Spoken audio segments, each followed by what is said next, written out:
commence d'abord par remercier très chaleureusement l'Institut diocésain d'information et le Centre universitaire Guyane de Gellonne et Monseigneur de Berger de m'avoir fait confiance pour tenir ce propos devant vous, qui est, c'est le moins qu'on puisse dire, quelque chose de particulièrement difficile.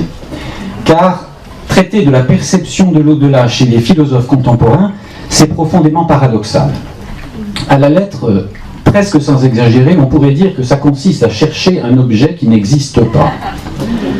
Il serait presque plus facile, me disais-je, de présenter la lutte des classes chez saint Thomas d'Aquin que la réflexion sur la vie par-delà la mort dans les grandes philosophies de notre temps. Cependant, je suis d'autant plus profondément reconnaissant à Monseigneur de Berger de m'avoir proposé ce sujet qui constitue comme un véritable défi. Surtout parce que le terme choisi, perception, exprime de façon très exacte à la fois le point de vue du théologien qui pose la question et la raison pour laquelle le philosophe est profondément désarmé pour définir ou pour montrer une quelconque perception de l'au-delà. Je m'explique.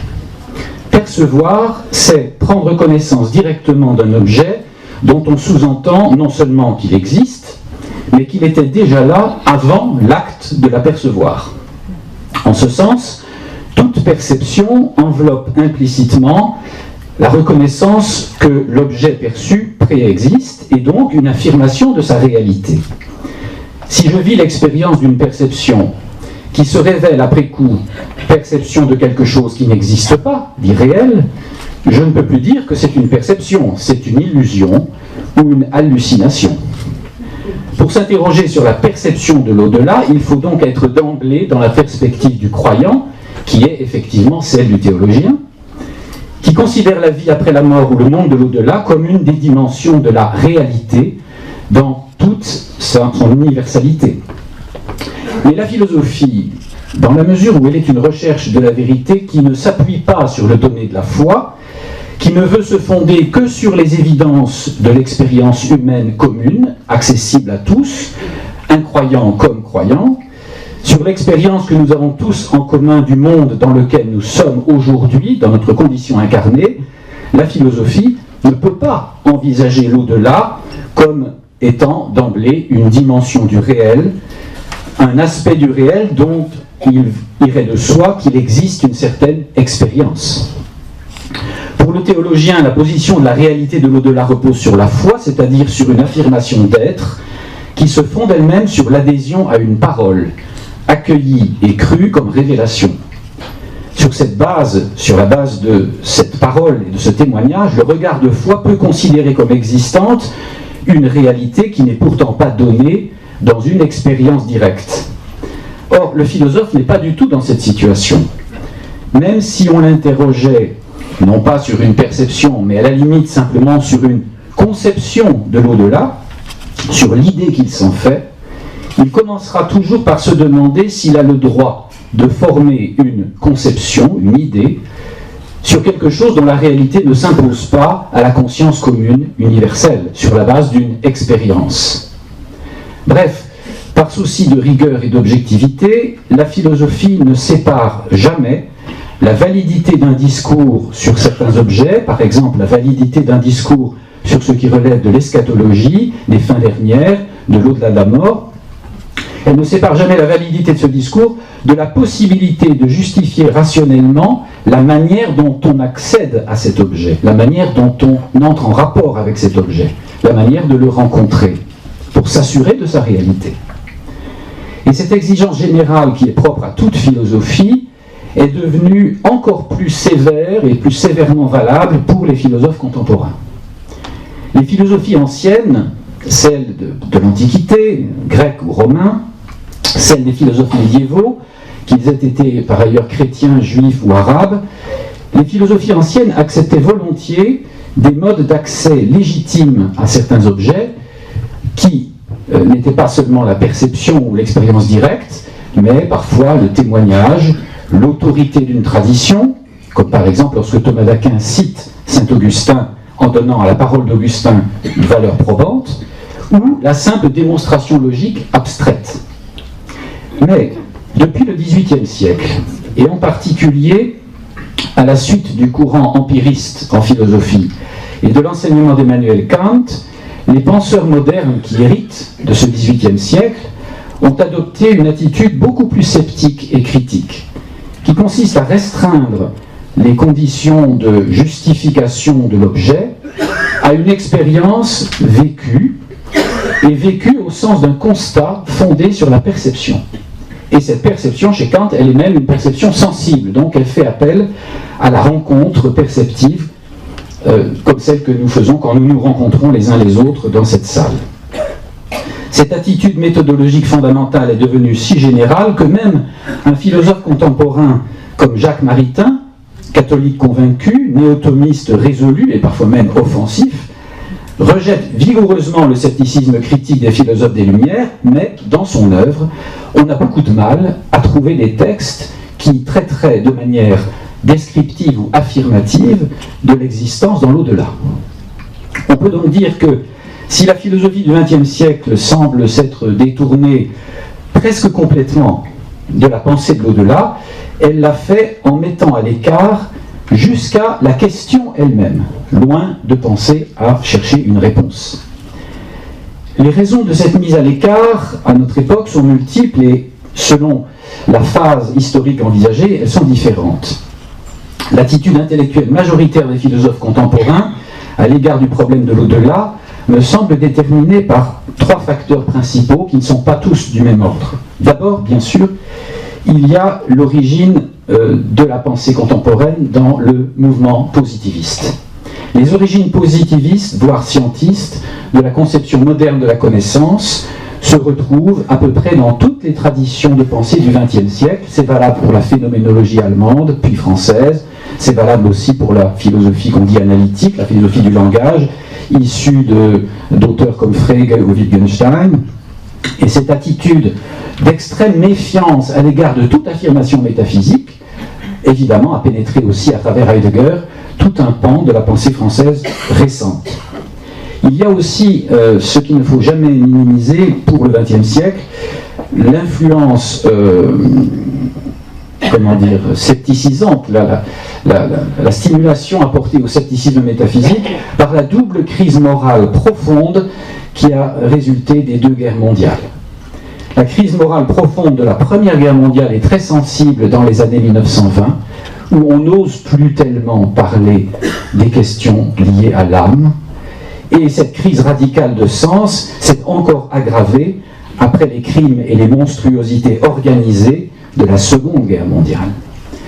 Dans les années 50, les philosophes sont arrivés soit à une position qui avoisine celle de Sartre, qui consiste à dire que l'homme est ce qu'il se fait, de sorte qu'on ferme totalement la porte à une interrogation sur ce qu'il est, indépendamment de ce qu'il fait, ou bien on découvre des interrogations sans réponse par rapport à cette question de l'après la mort.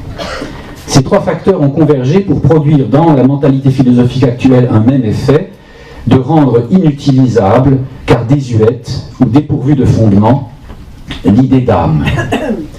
En effet, l'affirmation d'une vie dans l'au-delà enveloppe toujours celle d'une certaine continuité d'existence par-delà la mort. Elle présuppose donc que, au terme de cette transformation radicale des conditions d'existence que constitue inévitablement la mort, même si nous ne savons pas ce qu'est la mort vécue, elle présuppose donc qu'au terme de cette transformation radicale, quelque chose de l'identité personnelle subsiste. L'approche positiviste, en revanche, qui ne reconnaît comme critère d'objectivité que la vérification expérimentale, et donc la perception sensible, qui tranche toujours les questions scientifiques dès qu'on entre dans les sciences expérimentales, en biologie, en physiologie, en psychologie aussi bien, l'approche positiviste, appliquée à l'étude biologique et physiologique de l'être humain, rendait, dès le XIXe siècle, cette essence identique de la personne indémontrable. Et donc, elle a fini par apparaître aux philosophes des sciences comme aussi superflue que scientifiquement injustifiable. On a donc délégué ce concept d'âme aux rêveries métaphysiques de philosophes dépassés. Ou bien donc, ce qu'on avait appelé âme n'était à considérer que comme un épiphénomène de la vie mentale réductible elle-même au fonctionnement cérébral, donc au fonctionnement d'un système nerveux central dans un organisme en vie, ou bien on la considérait comme une simple entité mythologique dont une conception scientifique de l'être humain devait se débarrasser. Je vais citer un exemple qui me paraît vraiment admirable, tellement il est à la fois clair et simpliste, qui est celui du philosophe et biologiste Félix Le Dantec, né en 1869, mort en 1917, qui représente bien cette attitude résolument positiviste qu'on retrouvera plus tard, par exemple, chez Jean Rostand ou chez d'autres biologistes plus proches de nous. Le Dantec écrivait, je cite, dans La science de la vie, page 300, « Il n'y a aucune raison de croire que la personnalité d'un individu puisse exister en dehors de son mécanisme structural dont elle n'est que la synthèse actuelle. » Donc, la personnalité de l'individu tel qu'il se vit lui-même, selon le Dantec, n'est qu'un effet global de l'interaction des cellules qui composent l'organisme et spécialement le système nerveux. Et pour s'expliquer plus clairement, il a une autre formule encore plus nette que je vous cite également. Pour moi, dit-il, il n'y a pas d'expérience plus probante que celle-ci. 2 points. J'écrase un moucheron A, il n'y a plus de moucheron A. Je tue un chien B, il n'y a plus de chien B.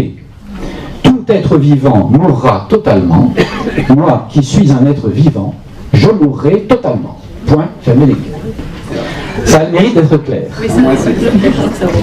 Quand on regarde le raisonnement de près, on y découvre bien sûr un énorme présupposé. Le Dantec présuppose qu'il y a une identité stricte entre ce que nous désignons, et comme lui d'ailleurs par l'expression « moi, je », et ce qu'il appelle un être vivant, c'est-à-dire en réalité ce qu'il pense comme un objet biologique, un organisme biologique réduit au statut de simple système physico-chimique. On voit bien que cette identification est réductrice et manifestement abusive. Précisément au nom même de la rigueur scientifique, on ne peut pas considérer comme allant de soi que la conscience de soi, le fait d'être un sujet qui se vit en première personne et qui s'appelle « je, moi », soit identique à l'organisme vivant qui n'est lui qu'un corps objectif. On ne peut pas faire le saut directement en assimilant le je tel qu'il s'éprouve lui-même, tel que chacun de nous le vit en tant que personne, à un objet organique, éventuellement objet d'une science comme la biologie. Donc, la question n'est même pas posée, elle est contournée, et on fait comme si on avait une réponse. Ce positivisme anti-métaphysique est une des sources de ce qui va s'appeler, à partir du XIXe siècle, et spécialement chez des auteurs comme Nietzsche, le nihilisme contemporain. Déjà, avant Nietzsche, la critique sceptique et incroyante des Lumières avait abouti à la séparation entre le savoir et la foi.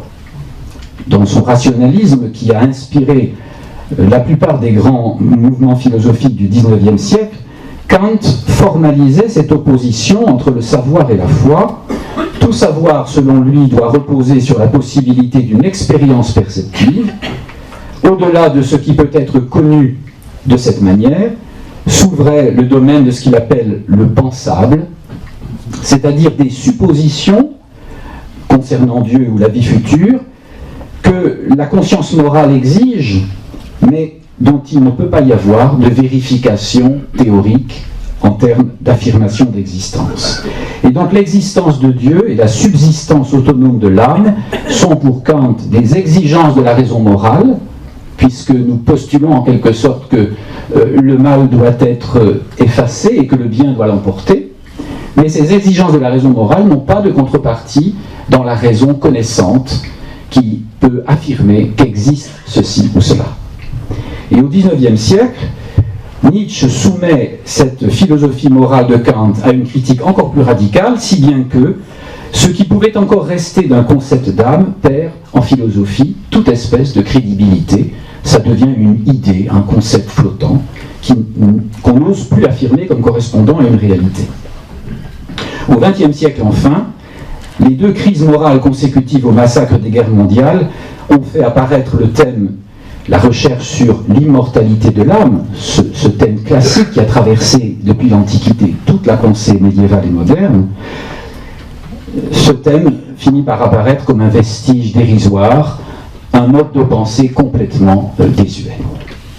C'est donc ainsi que, face au nihilisme proclamé par Nietzsche comme dépassement nécessaire de l'affirmation métaphysique qui est contenue dans le christianisme, on trouve un philosophe chrétien du XXe siècle comme Gabriel Marcel qui constate au début des années 50 que l'homme est devenu pour lui-même un problème.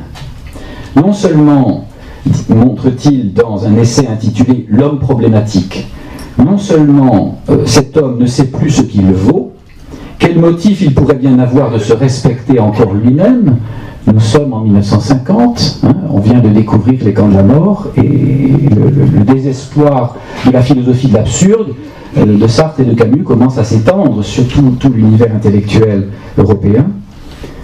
Non seulement l'homme ne sait plus ce qu'il vaut, s'il peut encore affirmer qu'il vaille quelque chose, puisqu'il a été massivement traité comme rebut, mais il ne sait même plus ce qu'il est.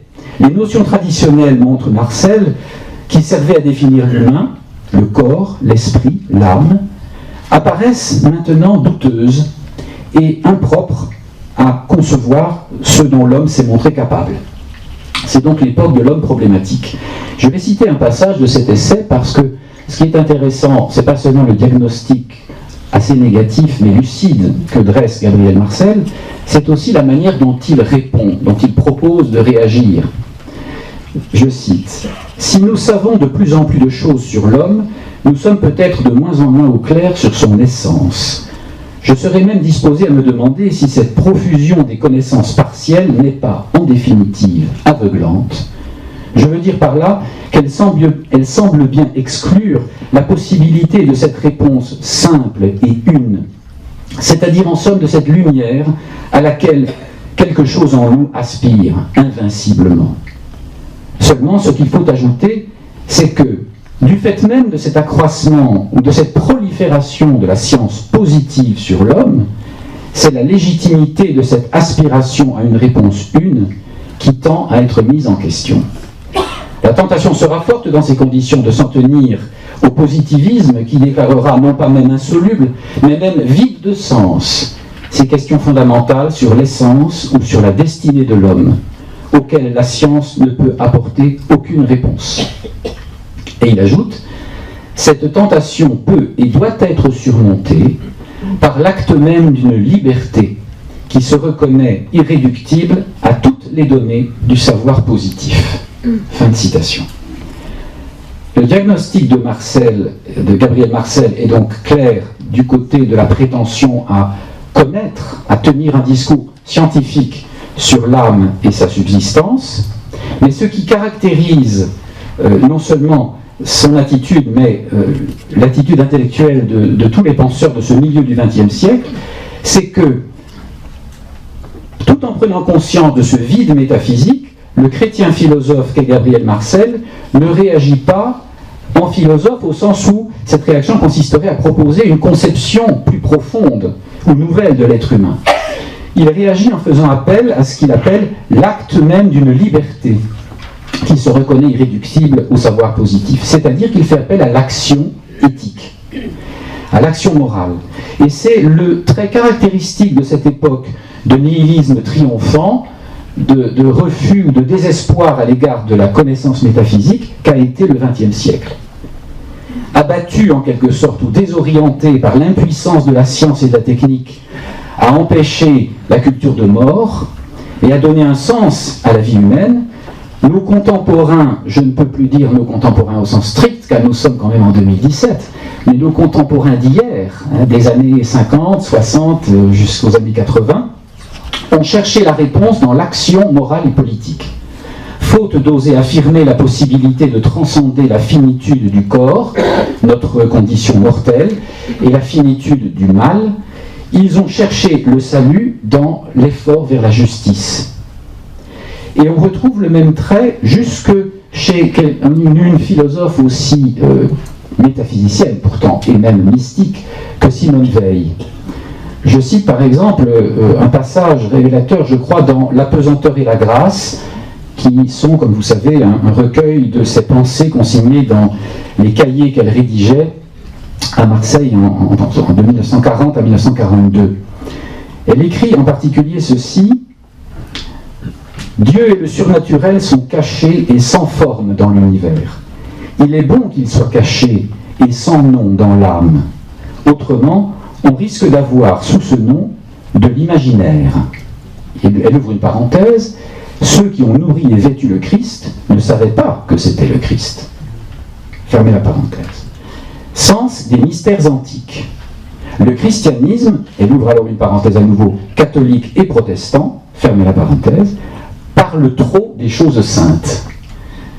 Le christianisme, je répète, parle trop des choses saintes. Sous-entendu, ces choses saintes existent bel et bien, mais n'en parlons pas, traitons-les en quelque sorte par l'action, et l'action pour elle, c'est la charité.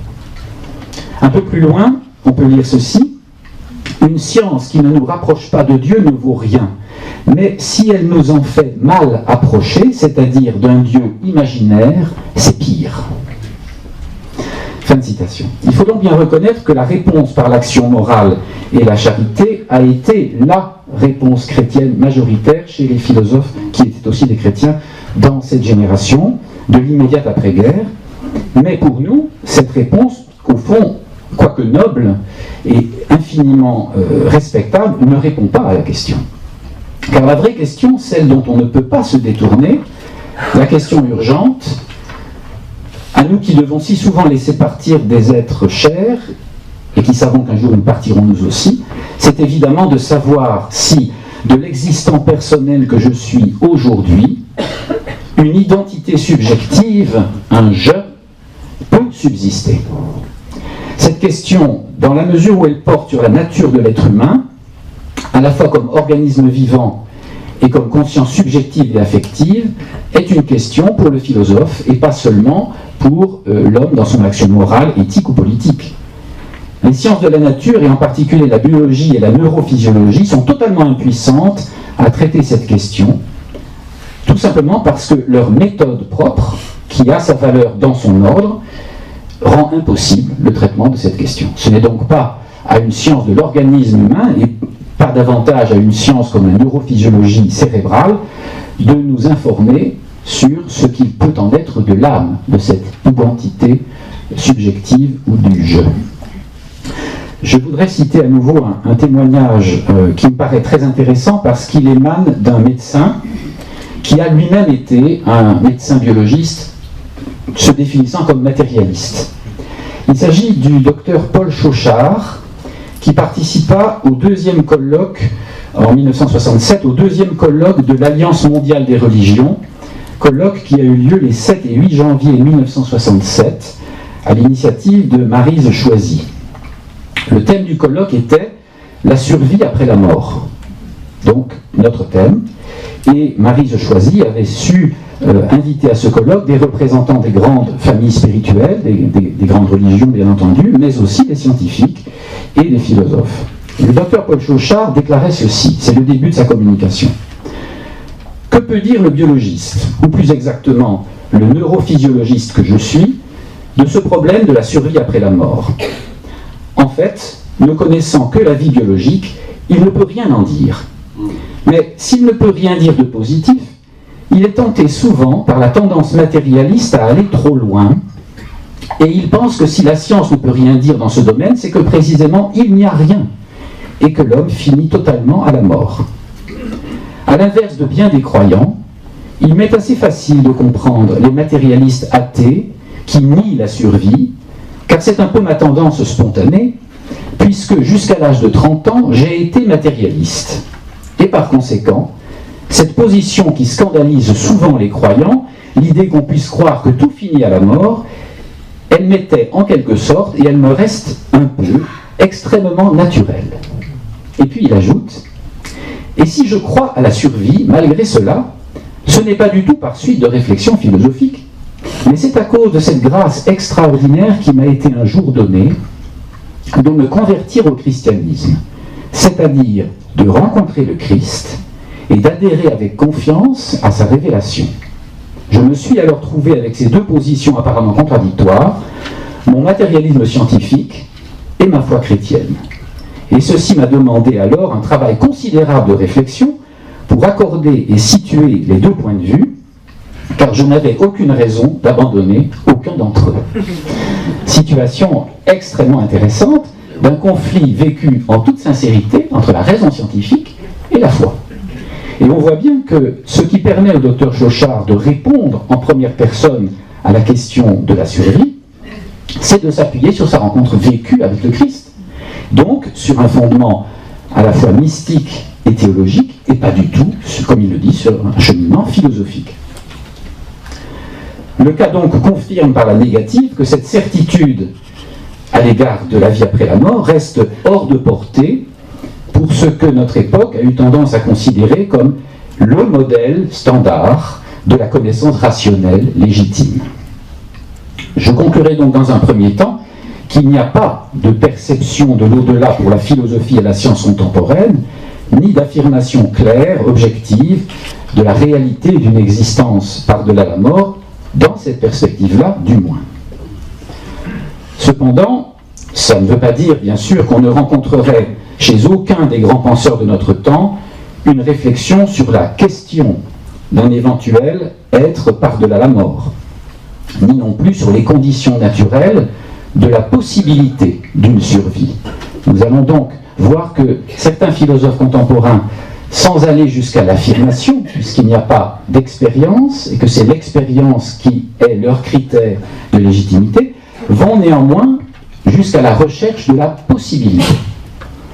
Dans le contexte de la réflexion philosophique, la question prend la forme du problème de savoir à quel degré situer la dépendance entre la personnalité consciente du moi et le corps, et plus spécialement le cerveau et le système nerveux central.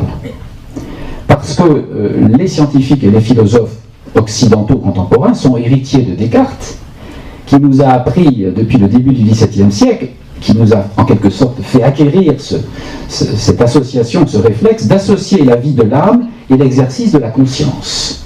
Pour Descartes, ce que Descartes appelle âme, c'est ce qui en moi exerce le cogito, le je pense, et donc la conscience comme conscience de soi. Alors cette association ne va pas de soi, il y a des philosophes qui ne définissent pas l'âme en termes de conscience de soi, mais c'est ainsi du moins que la tradition philosophique occidentale s'est habituée à penser le problème de l'âme ou du moi. Si bien que la possibilité d'une vie par-delà l'arrêt des fonctions organiques prend dans ce contexte le sens d'une autonomie relative ou complète de la conscience de soi par rapport au fonctionnement du système cérébral, par rapport au cerveau et au système nerveux central. La plus claire illustration de cette recherche, de la question de savoir dans quelle mesure il peut y avoir une subsistance de la conscience et de la conscience de soi, donc de l'identité du moi, lorsque le cerveau est à l'arrêt ou lorsque le corps se désagrège, la plus claire illustration de cette recherche, au début du XXe siècle, on la trouve chez Bergson.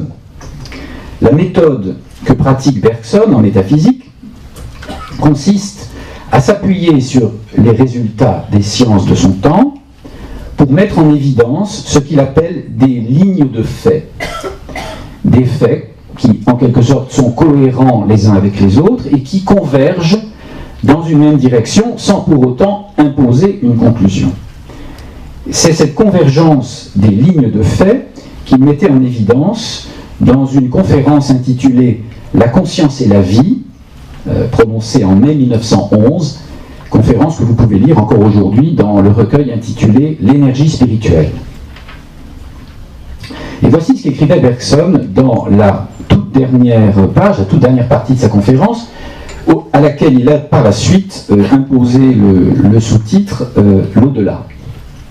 Je cite, « Si nous tenons compte de ce que l'activité mentale de l'homme déborde son activité cérébrale, de ce que le cerveau emmagasine des habitudes motrices, mais non pas des souvenirs. » Ça, c'est une thèse fondamentale de Bergson. Pour lui, le cerveau est un commutateur de contrôle entre toutes les opérations motrices internes et externes du corps, mais n'est pas le réceptacle de la mémoire. Je reprends la citation.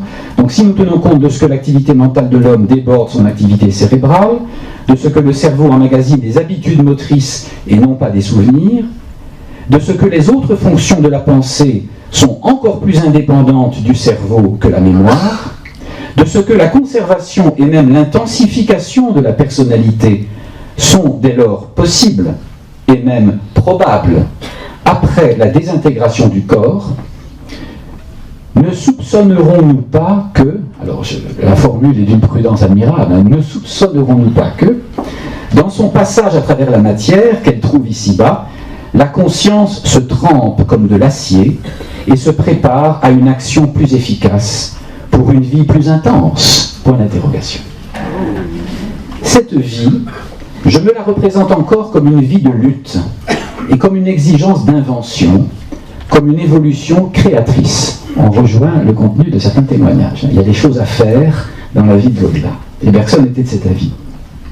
Il poursuit, chacun de nous y viendrait, par le seul jeu des forces naturelles, prendre place sur celui des plans de moralité où le haut sait déjà virtuellement ici-bas la qualité et la quantité de son effort, comme le ballon lâché de terre adopte le niveau que lui assignait sa densité.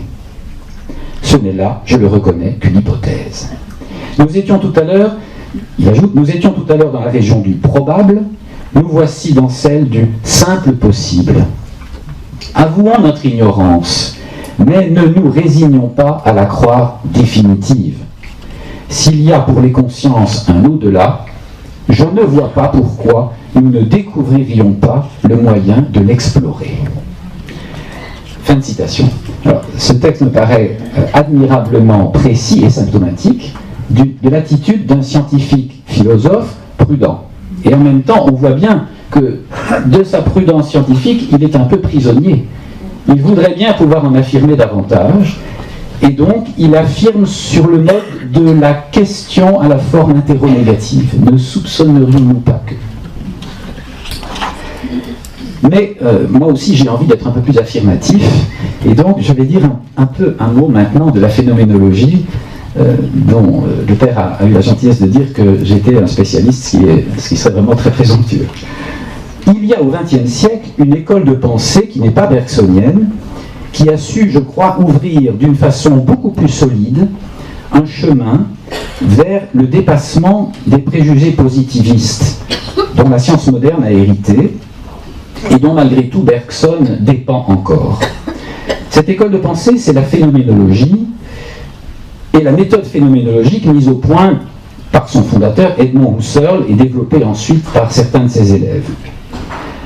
Husserl a montré en effet que si nous voulons rendre compte de manière cohérente de notre rapport de connaissance avec le monde, c'est-à-dire de notre aptitude à connaître la réalité du monde qui nous entoure, il faut reconnaître que cette réalité est fondée, la certitude de cette réalité est fondée sur l'exercice de notre activité de conscience. Et par conséquent, on ne peut pas commencer la compréhension de cette activité de connaissance du monde en présupposant d'emblée qu'il va de soi que le monde existe par lui-même. Les choses que nous percevons autour de nous ne sont évidentes pour nous et évidemment réelles que dans la mesure où nous sommes en activité de perception et de pensée.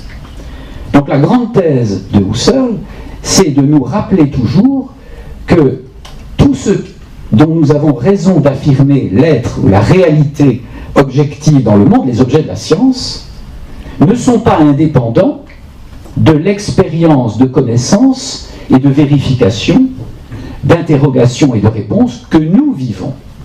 La thèse de Husserl, c'est donc que le vécu de conscience, celui qu'effectue le scientifique quand il fait sa recherche, celui que j'effectue tous les jours quand je perçois les objets qui m'entourent, le vécu de conscience comme vécu de connaissance est le fondement premier de toute réalité du monde. Donc, ce n'est pas la pensée qui est un effet des réalités objectives dans la nature, c'est l'inverse. L'activité subjective de l'esprit, pour le dire autrement, précède et est la condition de possibilité de toute affirmation de la réalité du monde extérieur et par conséquent de la nature et par conséquent du cerveau et du système nerveux central. Il propose donc ce qu'il appelle une réduction phénoménologique qui consiste à, chaque fois qu'un problème de réalité se pose, ici le problème de la réalité du jeu de l'âme, de commencer toujours par revenir au vécu subjectif d'expérience par lequel nous accédons à des choses dont nous posons la réalité. Il s'agit donc de prendre conscience de ce fait fondamental que nous oublions quasiment tout le temps, que toute la réalité des objets du monde et de la nature, par conséquent de notre corps en tant qu'organisme objet de la biologie, toute la réalité des objets du monde, tels que nous les percevons, tels que la science les étudie, dépend de l'activité de la conscience. Et donc d'une existence première de cette conscience qui ne peut pas être un effet des objets, puisqu'elle est la condition d'apparition et d'être de ces objets. On peut dire que, avec cette prise de conscience fondamentale, Husserl a renversé le rapport que le positivisme avait établi entre la réalité matérielle et l'activité de la conscience. Si je simplifie, si je schématise, on peut dire qu'à partir de lui, on peut comprendre que ce n'est pas la réalité du monde objectif qui permet qu'existe une conscience, mais l'inverse. C'est parce qu'il y a en nous, en chacun de nous, cet événement unique et fondamental de la vie consciente, qu'il est possible de poser quelque chose comme la réalité de cette table et de ces objets matériels qui composent la nature et par conséquent mon propre corps. Ce n'est pas parce que j'ai un cerveau que je suis conscient, c'est parce que je suis une personne habitée par la conscience que le mot cerveau a un sens. Et le cerveau n'est qu'un objet, comme tous les autres. Il a donc renversé en quelque sorte dans sa racine la pensée positiviste, et pour simplifier encore, je dirais pour conclure ce point que en phénoménologie, à l'école de Husserl du moins, parce que tous les phénoménologues ne disent pas exactement la même chose, ce serait trop simple, mais à l'école de Husserl, ce n'est pas l'esprit qui est dans le monde matériel, c'est la réalité du monde matériel qui dépend de l'activité de l'esprit en moi. Donc le moi précède la réalité matérielle du corps. Et si on s'intéresse au thème de l'âme, c'est plutôt vers une élève de Husserl qu'il faut se tourner, une élève fidèle qui a pratiqué la réduction phénoménologique et qui a développé cette pensée dans la continuité des impulsions données par Husserl, la philosophe Edith Stein, que nous connaissons dans l'Église catholique sous son nom de carmélite et de sainte, puisqu'elle était canonisée par Jean-Paul II, de Sainte Thérèse Bénédicte de la Croix, dont vous avez tous, j'imagine, entendu parler. Je ne vais pas rappeler les traits de sa biographie, mais il faut dire quand même, pour ceux qui n'auraient peut-être pas une idée complète de son itinéraire, que née dans une famille juive pratiquante, s'étant détachée de la foi juive de son enfance, devenue, disait-elle, entre 16 et 21 ans athée, elle a finalement rencontré, à travers certains chrétiens et leurs témoignages, la pensée et l'œuvre de Thérèse d'Avila, et la lecture des œuvres de Thérèse d'Avila l'a aidée à se convertir. Elle demande le baptême en 1921, et le 1er janvier 1922, elle entre dans l'Église comme catholique, alors que sa marraine est protestante. Elle va cheminer en tant que baptisée catholique comme conférencière en Allemagne dans l'entre-deux-guerres, mais elle restera toute sa vie essentiellement un esprit philosophique, une philosophe à la recherche de la vérité. Et comme vous le savez sans doute aussi, en 1933, les circonstances de sa vie, puisqu'elle est d'origine juive aussi en Allemagne, font qu'elle va sentir que le moment est venu pour elle d'entrer au Carmel. Et donc, dans le Carmel, elle va être invitée par ses supérieurs à prolonger sa réflexion philosophique. Elle va rédiger 2 textes d'une richesse philosophique considérable. L'un qui s'intitule « Puissance et acte », qui est une sorte de reprise moderne des thèses essentielles de Thomas d'Aquin. Et elle produira aussi une grande synthèse métaphysique phénoménologiquement fondée, qui s'intitule « L'être fini et l'être éternel ». Que trouve-t-on, pour le problème qui nous intéresse ici, chez Edith Stein? On trouve précisément une doctrine de l'âme. L'intérêt de la démarche d'Edith Stein, c'est qu'elle s'efforce de conjoindre ce qu'elle reçoit de l'Église comme la vérité catholique sur l'homme, et qu'elle identifie bien entendu à l'enseignement de Thomas d'Aquin sur l'homme, donc elle se veut en quelque sorte héritière philosophe et héritière spirituelle de Thomas d'Aquin, mais elle reste fidèle pour la méthode philosophique à ce qu'elle a appris à l'école de Husserl. Dans le dernier cours de philosophie qu'elle donne à ses étudiantes avant que Hitler n'accède au pouvoir et avant qu'elle-même n'entre sur la voie du Carmel, elle dit en particulier, pour définir sa méthode, de Thomas d'Aquin, nous recevons les questions, mais les solutions, nous les cherchons avec la méthode phénoménologique.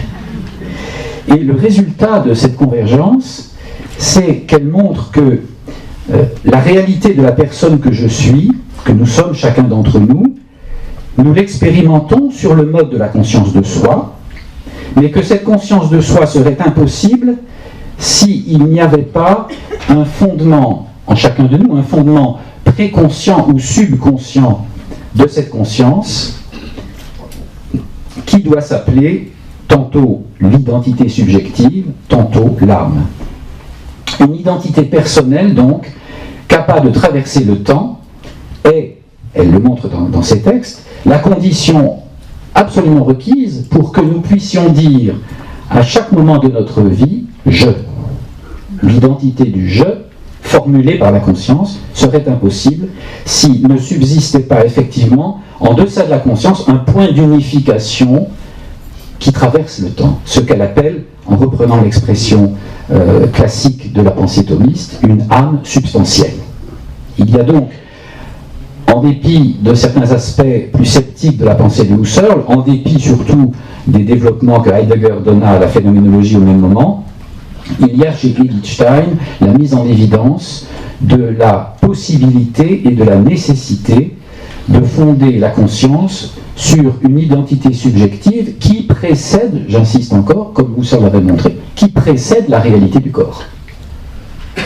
Et sur la base de cette évidence de la priorité dans l'être de l'âme que je suis pour pouvoir en prendre conscience, et avant même d'en prendre conscience, sur cette base-là, elle peut développer jusqu'à une théorie des esprits purs, et on trouve les linéaments phénoménologiques d'une doctrine des anges, d'une angélologie. Donc, c'est une pensée assez fascinante. Malheureusement, elle n'a pas eu le temps de développer tous les aspects d'une philosophie aussi prometteuse.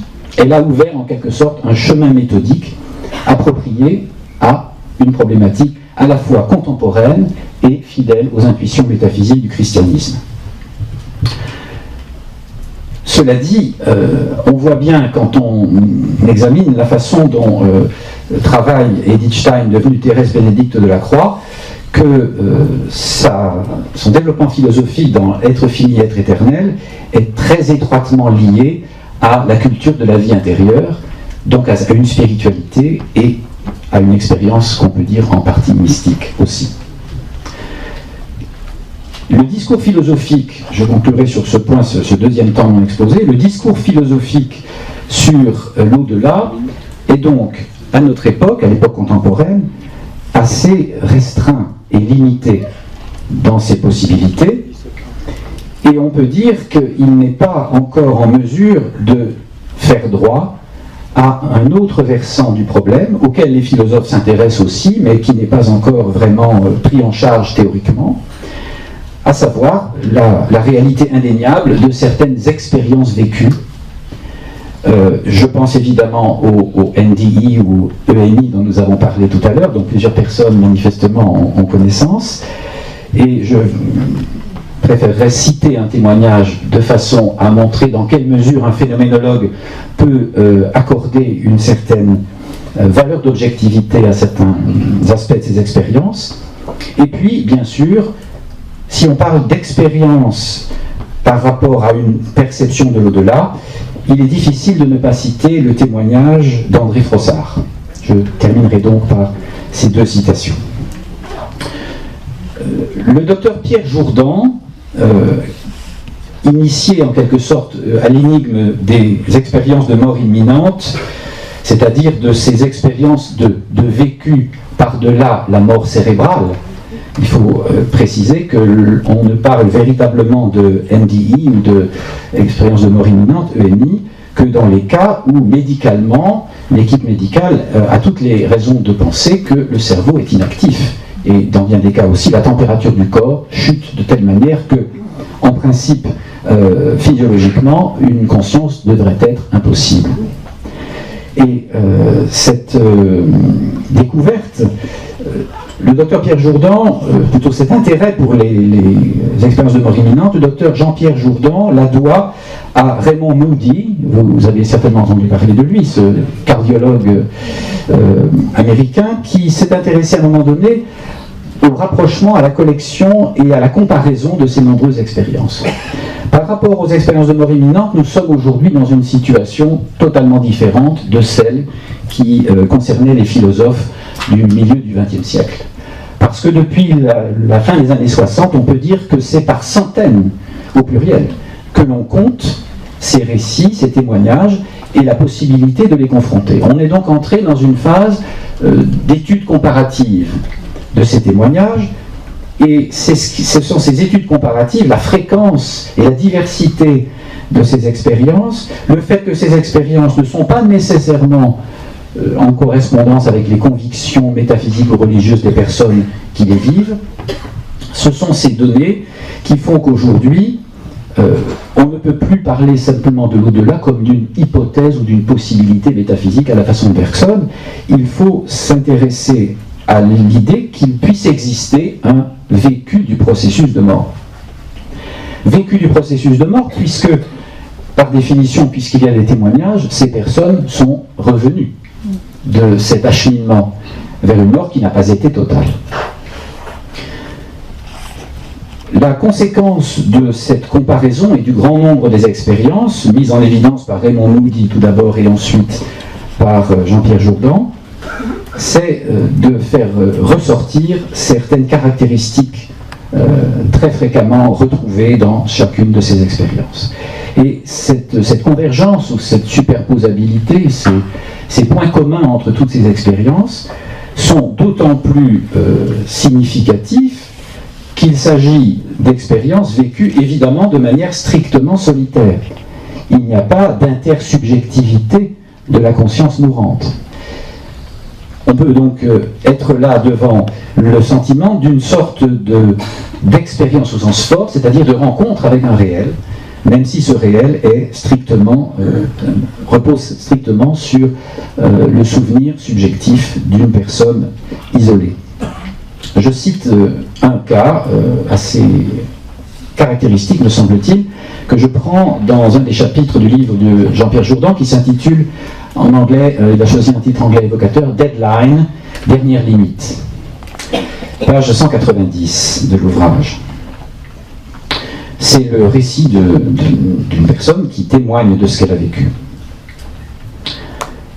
Je me suis vu partir très vite dans un espace noir. L'amusant est que j'étais habillé normalement, en jean, et non les fesses à l'air en chemise de l'hôpital, alors que cette personne est en train de subir une opération qui a mal tourné. Tout de suite, j'ai eu le sentiment de rentrer à la maison, entre guillemets. Je crois que c'est pour cela que j'étais en jean. On ne rentre pas à la maison les fesses à l'air. Je filais comme une fusée, heureuse, riant de joie de rentrer chez moi enfin. Cela allait si vite que j'entendais une sorte de sifflement dû à la vitesse. Une musique, entre guillemets, dans le texte, divine et douce se faisait entendre. Je me souviens d'avoir pensé, tiens, les chœurs célestes. L'espace noir était magnifique, une vastitude splendide.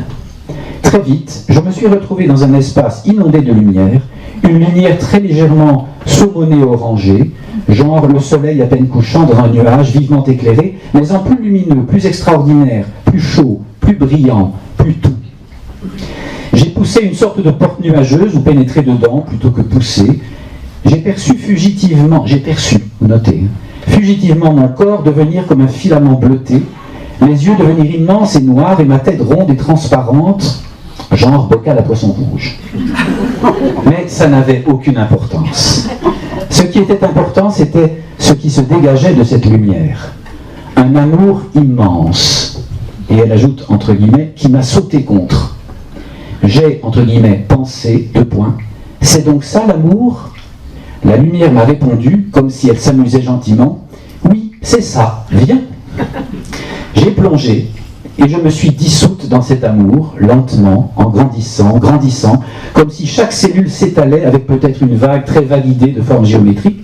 Je ressentais cet amour dans mon âme, mon cœur, mon corps, et elle écrit, entre guillemets, mes os, mes cheveux, alors que mon corps n'était plus le même et se transformait encore. C'était une sensation absolue, une révélation, une extase de béatitude inouïe.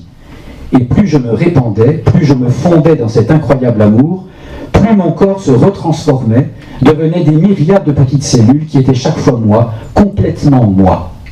Et je m'étalais, je devenais de plus en plus grande, tout en fondant dans l'amour. Et c'était extraordinaire. Vraiment, les mots sont faibles. De le dire comme ça, j'ai l'impression d'affadir cette expérience. Et un intense soulagement. Enfin, tout est fini. J'étais de retour où je devais être. Je devenais amour moi-même. Et ce n'est pas un trait particulier de cette expérience-ci. C'est une caractéristique qu'on retrouve dans la plupart des témoignages quand ils sont suffisamment lucides et développés. Il arrive que la personne qui fait ce genre de récit ajoute après coup qu'elle ne s'était jamais doutée de cela parce qu'elle avait toujours négligé la religion et considéré que c'était des racontards de bonnes femmes. Et puis, il y a bien sûr l'expérience mystique et nous, en France, nous avons eu la chance de recevoir le témoignage d'André Frossard, même s'il nous a quittés en 1995, ça commence déjà à être ancien maintenant. Je voudrais citer un passage qui me semble lumineux de son témoignage à lui dans le livre « Il y a un autre monde ». C'est son deuxième grand ouvrage qu'il a écrit pour s'expliquer un peu plus après la publication, comme vous le savez, de « Dieu existe, je l'ai rencontré » en 1970. « Dieu existe, je l'ai rencontré », c'est un livre très court, trop court, et on lui a reproché de ne pas en dire assez. Donc, il a éprouvé le besoin de s'expliquer. Frossard, c'est quelqu'un qui est né et qui a été élevé dans l'athéisme communiste, puisque son père a été le premier à être secrétaire général du Parti communiste français au congrès de Tours en 1920. Son père était un militant socialiste devenu communiste, et André Frossard racontait, quand il rapportait les traits de son enfance, qu'il dormait sur le canapé du salon de l'appartement parisien, encastré dans Marx et Lénine, parce que les œuvres complètes de Marx et Lénine formaient l'entourage de son lit. Et à 20 ans, en 1935, il déclare lui-même qu'il s'intéressait à deux choses, les filles et l'architecture. Pour le reste, il était dans une indifférence totale, et d'ailleurs assez indifférent aux autres aussi. Il entre vraiment par hasard dans une petite chapelle de la rue d'Ulm, la chapelle des Sœurs de l'Adoration, qui existe encore mais transformée rue d'Ulm, parce qu'un de ses très bons amis, qui est lui catholique pratiquant, a souhaité s'arrêter là, ayant une course à faire, quelque chose à dire dans la communauté de cette chapelle. Et Frossard reste dans la voiture à attendre son ami, et puis comme il commence à se faire attendre, cet ami, à s'éterniser, Frossard décide d'entrer pour regarder cette chapelle, pour se délasser. Et vous savez sans doute ce qui lui arrive à ce moment-là. Je le résume très brièvement parce que ce n'est pas cela qui est l'essentiel de mon propos pour conclure. Il rapportera donc dans Dieu existe, je l'ai rencontré 35 ans plus tard, qu'à un moment donné, il entend prononcer en lui-même, mais sans que lui-même formule ces paroles, les deux mots « vie spirituelle ». Et aussitôt après avoir entendu ces mots, vie spirituelle, se produit quelque chose d'absolument inattendu, qui va faire qu'il sortira un quart d'heure environ plus tard de cette église en disant à son ami « Je veux rencontrer un prêtre, je suis catholique romain ». Et l'ami qui connaissait les convictions et les non-convictions d'André lui dit « arrête, tu te moques de moi ». Non, il était vraiment catholique romain. Voici ce qu'il écrit, page 51 de « Il y a un autre monde » pour rapporter la façon dont ça s'est passé. Il entend donc ces mots vie spirituelle. Il précise, ils ne me sont pas dits, je ne les forme pas moi-même, je les entends comme s'ils étaient prononcés près de moi à voix basse par une personne qui verrait ce que je ne vois pas encore. La dernière syllabe de ce prélude murmuré atteint à peine en moi la rive du conscient que commence l'avalanche à rebours. Je ne dis pas que le ciel s'ouvre, il ne s'ouvre pas, il s'élance, il s'élève soudain, fulguration silencieuse de cette insoupçonnable chapelle dans laquelle il se trouvait mystérieusement inclus. Comment le décrire avec ces mots des missionnaires qui me refusent leur service et menacent d'intercepter mes pensées pour les consigner au magasin des chimères? Le peintre à qui il serait donné d'entrevoir des couleurs inconnues, avec quoi les peindrait-il? C'est un cristal indestructible, d'une luminosité presque insoutenable. 1 degré de plus m'anéantirait. Et il ajoute en italique dans le texte, plutôt bleu. Là aussi on retrouve de la couleur, plutôt bleu. Un monde, un autre monde, d'un éclat et d'une densité qui renvoie le nôtre aux ombres fragiles des rêves inachevés. Il est la réalité, il est la vérité. Je la vois du rivage obscur où je suis encore retenu. Il y a un ordre dans l'univers, et à son sommet, par-delà ce voile de brume resplendissante, l'évidence de Dieu. L'évidence faite présence, et l'évidence faite personne, de celui-là même que j'aurais nié un instant auparavant, que les chrétiens appellent notre Père, et de qui j'apprends qu'il est doux, d'une douceur à nul autre pareille, qui n'est pas la qualité passive que l'on désigne parfois sous ce nom, mais d'une douceur active, brisante, surpassant toute violence, capable de faire éclater la pierre la plus dure, et, plus dure que la pierre, le cœur humain. Et voici la conclusion, que des années plus tard, toujours croyant bien entendu, illuminé toujours par cette connaissance mystique qu'il a reçue, il expliquera plus tard que pour lui, par exemple, tout ce que l'Église nous enseigne dans la catéchèse était devenu une évidence absolue. Lorsque le prêtre qu'il est allé voir pour se préparer au baptême lui a enseigné ce que l'Église enseigne sur la Vierge Marie, il lui a répondu « Ah mais ça je sais déjà mon père, vous pouvez passer ».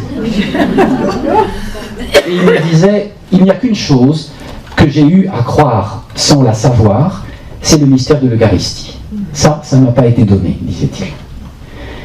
Et dans sa conclusion, page 203, on peut lire cette conclusion qui n'est pas celle du philosophe, mais celle du mystique. La mort n'est pas l'état d'absence prolongée que l'on imagine, quand on se représente à l'enfleurir sa propre tombe pendant des siècles. Les cimetières ne sont que les vestiaires de la résurrection. La mort en un clin d'œil, l'intervalle pratiquement inexistant qui sépare l'ombre et la lumière dans les béatitudes de l'Évangile. Heureux les cœurs purs, car ils verront Dieu. Heureux ceux qui pleurent, car ils seront consolés. À peine achevé le prélude qui se passe sur cette terre, que s'accomplit la promesse. Car il y a un autre monde. Son temps n'est pas notre temps, son espace n'est pas notre espace, mais il est.